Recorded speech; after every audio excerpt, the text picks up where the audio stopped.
So apparently this is a common problem for the Chevrolet Vortec motors. 4.8, 5.3, 6.0.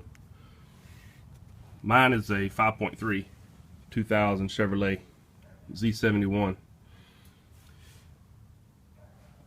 Basically I had to rebuild my transmission.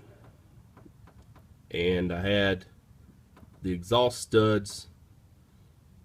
I had to cut those off the manifold. So to get those out, I pulled the manifold off the heads. Found out that the rear bolt on both sides, driver's side and passenger side, were both broken off in the head. Now I found out this is a common problem. Basically, you have an aluminum head and a cast iron manifold, and they expand at different rates when heated. Try to get you a good look here on the passenger side. I was able to fix the passenger side because you have a lot more room on this side to get to it. Here's a view from the fender well. You see there's a lot of room in here. So I was able to fix that one. The threads are nice and clean. It looks ugly on the outside, and the rest of them are good.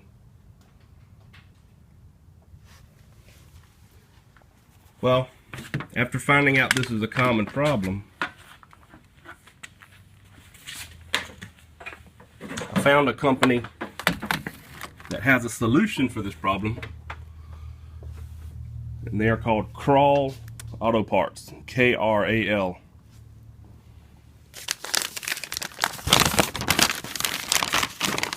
This is one of the brackets. They have two brackets. Here's their information. Focus. I'll put up a link.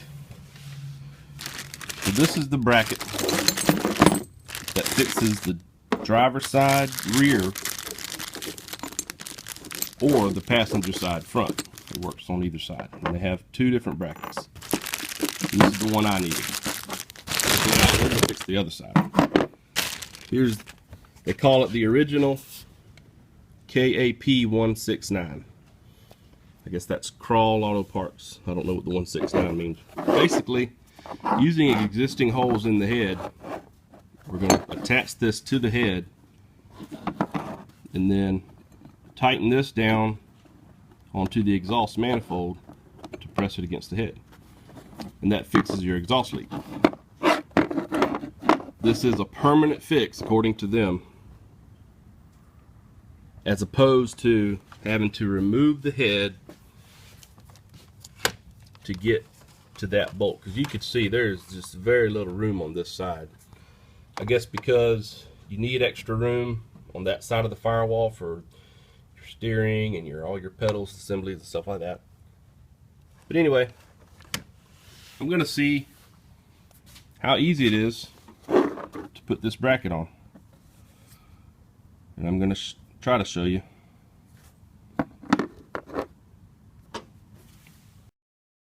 Okay, here we are. I guess probably the worst thing I've seen so far is the instructions here. It's missing a piece right here, but you know, I watched their video on their YouTube, and it seems pretty straightforward. I don't think I'll have a problem. I ordered the kit. Let's see, I ordered it on Saturday and I received it on Thursday, so you know, that's not too bad.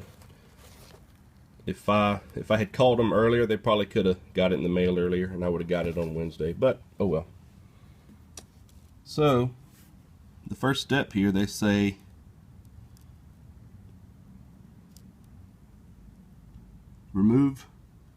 be sure that the stud from the broken bolt does not extend out further than the manifold boss, or it will not allow the clamp to put pressure on the manifold.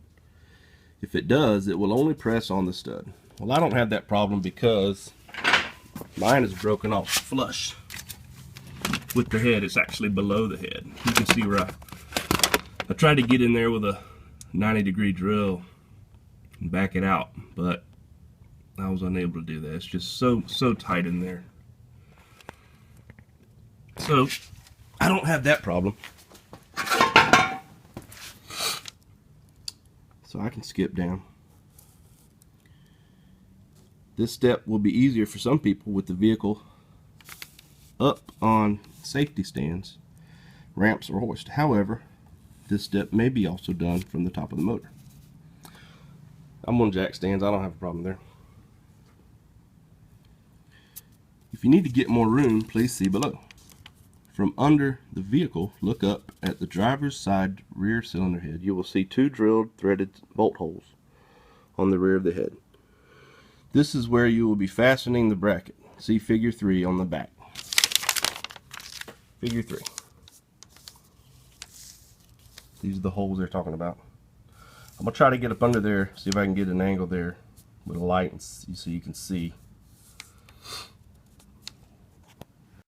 Okay, you can see it's still even tight down here, but those are the 2 holes there. Well, there's one. The other side you can barely see there. But I think I'll have a pretty easy time doing this, especially since I have the front drive shaft is out, and of course the manifold's not there, so that may be an issue once I get the manifold actually on there. So we'll do that and then we'll take a look. Okay, so with the manifold back on, it really didn't affect the space.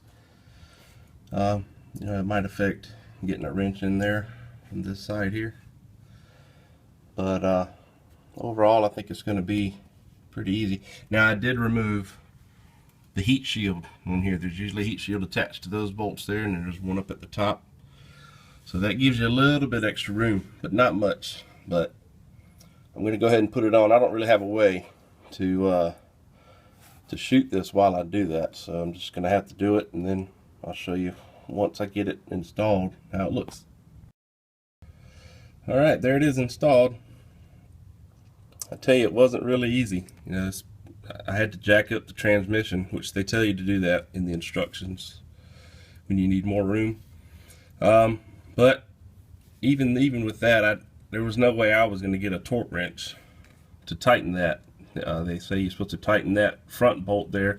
You do the side bolts hand tight, then you do the, I guess you would call that a, I don't know, jam bolt. I don't know. You tighten that to 25 foot-pounds, but there's just no way to get a torque wrench in there. So I just gave it all I got, and then tightened those same way. But it's in there. I won't really know if it fixes the leak, which, you know, I honestly didn't know I had a leak to start with. Both sides were already broke when I went to pull them out, so who knows how long they were like that. So you may want to check them out, see if your bolts are broken. It is a common problem on these motors, 5.3, 4.8, 5.3, 6.0 Vortec motors. There's the part number there. The original KAP169.